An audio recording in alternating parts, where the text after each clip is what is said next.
छिनाइल बा मोबाइल राते मारले बबरी मारा भाई रे बात करत में छिनाइल बा मोबाइल तोहरे के भाई जो हटा हो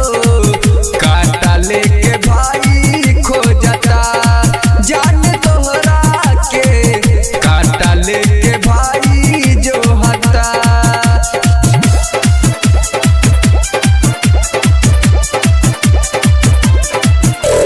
DJ Manish Rexon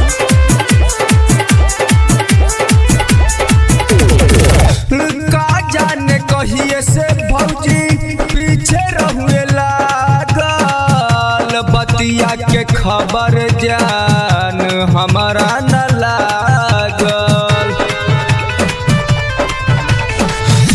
का जाने कहिए से भौजी पीछे रहुए लागल बतिया के खबर जान हमारा न लागल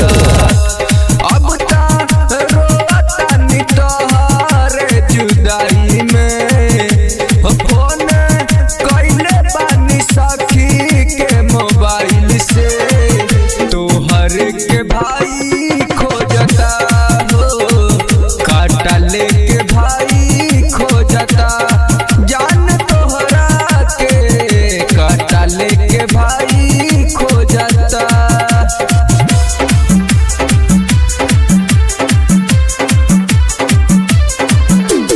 DJ Manish Rexon